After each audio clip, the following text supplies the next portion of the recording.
आज बात करते हैं झूठ बोलने की उस छिपी हुई कीमत के बारे में जो हमारा शरीर चुकाता है। जी हाँ, हम इस दिलचस्प टॉपिक पर गहराई से बात करेंगे कि कैसे एक छोटा सा झूठ भी हमारे शरीर और दिमाग पर असर डाल सकता है।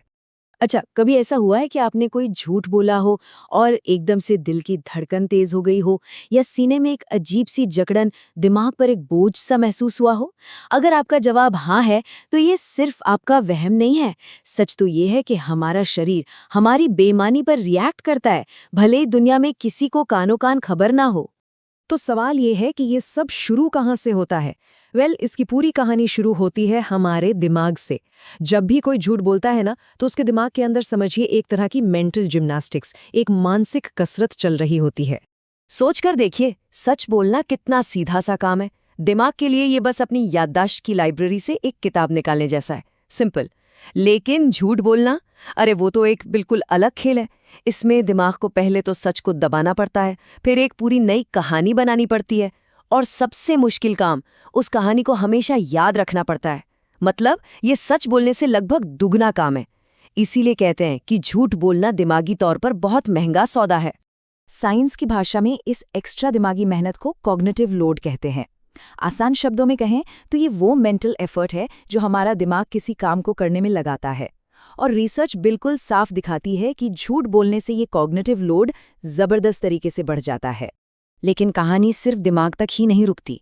दिमाग पर जो ये एक्स्ट्रा बोझ पड़ता है ना, उसका असर फौरन हमारे शरीर पर दिखना शुरू हो जाता है। एक तरह का इंस्टेंट स्ट्रेस रिस्पॉन्स चालू हो जाता है। जैसे ही कोई झूठ बोला जाता है, हमारा ऑटोनॉमिक नर्वस सिस्टम वो फाइट या फ्लाइट मोड में चला जाता है।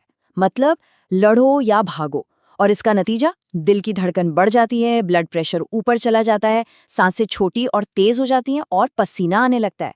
आप सोचिए, ये बिल्कुल वही लक्षण है जो किसी असली खतरे को देखकर होते हैं। क्यों? क्योंकि हमारे दिमाग के लिए पकड़े जाने का डर भी एक बहुत बड़ा खतरा है। इसका एक बहुत अच्छा सबूत है स्किन कंडक्टेंस। ये क्या होता है? ये असल में उस हल्के पसीने को मापता है जो स्ट्रेस की वजह से हमारी त्वचा पर आता है। और जैसा कि आप इस चार्ट में देख सकते हैं, सच बोलने के मुकाबले झूठ बोलने पर यह रिस्पॉन्स कहीं ज्यादा होता है। ये इतना भरोसेमंद इंडिकेटर इसलिए है क्योंकि इसे हम चाहकर भी कंट्रोल नहीं कर सकते, ये अपने आप होता है। लेकिन रुकिए, यहाँ एक बहुत ही सरप्राइजिंग बात भी है। हम सब यही मानते हैं कि झूठ बोलने पर दिल की धड़कन तेज होती है ना? पर कुछ स्टडीज ये दिखाती हैं कि कभी-कभी ये घट भी सकती है। अजीब है, राइट?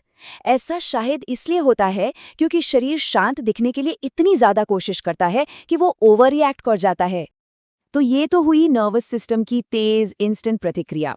लेकिन इसके अलावा झूठ बोलने से शरीर में एक धीमी केमिकल रिएक्शन की चेन भी शुरू हो जाती है, और इस कहानी के मेन प्लेयर्स हैं हार्मोन्स।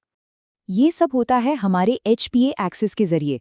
आप इसे शरीर का मेन स्ट्रेस कंट्रोल सेंटर समझ सकते हैं। प्रोसेस काफी सीधा है। स्टेप 1, दिमाग झूठ के खतरे को भांप लेता है और हाइपोथैलेमस CRH नाम का सिग्नल भेजता है। स्टेप 2, ये सिग्नल पिट्यूटरी ग्रंथि तक पहुंचता है जो फिर ACTH रिलीज करती है। और स्टेप 3, ये ACTH एड्रीनल ग्रंथियों को ऑर्डर देता है कि स्ट्रेस हार्मोन यानी कॉर्टिसोल को रिलीज किया जाए। तो ये कॉर्टिसोल आखिर है क्या चीज? देखिए, ये हमारे शरीर का प्राइमरी स्ट्रेस हार्मोन है। पर मजे की बात यह है कि शॉर्ट टर्म में, यानी कुछ देर के लिए, ये हमारे लिए अच्छा भी हो सकता है। ये सूजन कम करता है, हमारी इम्यूनिटी को थोड़ा बूस्ट देता है। मतलब ये शरीर को किसी भी फौरी खतरे से लड़ने के लिए तैयार करता है। लेकिन तब क्या होता है जब झूठ बोलना कोई एक बार की बात न होकर एक आदत बन जाए? अब हम एक झूठ के शॉर्ट टर्म असर से आगे बढ़कर लगातार झूठ बोलने के लॉन्ग टर्म यानी पुराने नुकसानों की बात करने जा रहे हैं। जब झूठ बोलना एक आदत बन जाता है तो हमारा शरीर, समझिए कि वो परमानेंटली एक लो लेवल स्ट्रेस मोड में अटक जाता है, जैसे कोई इंजन जो हमेशा थोड़ा सा चालू ही रहता है। इससे होता ये है कि हमारा HPA एक्सिस लगातार एक्टिव रहता है और शरीर में कॉर्टिसोल का पूरा बैलेंस ही गड़बड़ा जाता है। हमारा शरीर अपनी नॉर्मल रेंज से बाहर काम करने को मजबूर हो जाता है। और इस लगातार बने रहने वाले स्ट्रेस का असर हमारे पूरे शरीर पर पड़ता है, और ये असर बहुत गहरा होता है। हमारा इम्यून सिस्टम कमज़ोर पड़ जाता है, जिससे हम जल्दी जल्दी बीमार पड़ने लगते हैं। हमारे दिल पर असर पड़ता है, जिससे हाई ब्लड प्रेशर और हार्ट की बीमारियों का रिस्क बढ़ जाता है। यहाँ तक कि हमारे पाचन तंत्र पर भी असर होता है, जिससे आईबीएस जैसी प्रॉब्लम्स हो सकती हैं। और मेंटल हेल्थ, वो तो सबसे ज्यादा प्रभावित होती है एंग्जाइटी और डिप्रेशन के रूप में। और ये सब कुछ बस उस एक लगातार चल रही स्ट्रेस साइकिल की वजह से होता है। और बात सिर्फ शरीर तक ही सीमित नहीं है। लगातार झूठ बोलने का साइकोलॉजिकल और सोशल नुकसान भी बहुत बड़ा है। इंसान अपनी असलियत खोने लगता है, उसकी अपनी ही नज़र में अपनी इमेज खराब हो जाती है। गिल्ट, शर्म, एंग्जाइटी, ये सारी फीलिंग्स मन में घर कर लेती हैं। और शायद सबसे बड़ा नुकसान, ये भरोसे को पूरी तरह ख़त्म कर देता है और रिश्ते टूट जाते हैं। तो इतनी सारी बातें जानने के बाद सवाल उठता है कि तो फिर किया क्या जाए?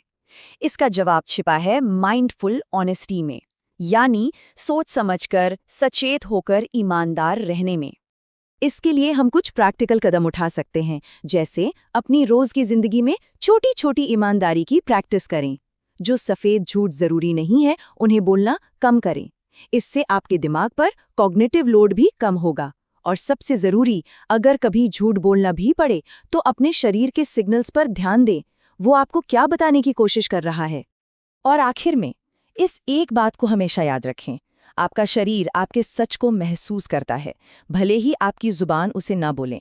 ये एक बहुत पावरफुल रिमाइंडर है कि हमारी फिजिकल और मेंटल हेल्थ हमारी ईमानदारी से कितनी गहराई से जुड़ी हुई हैं।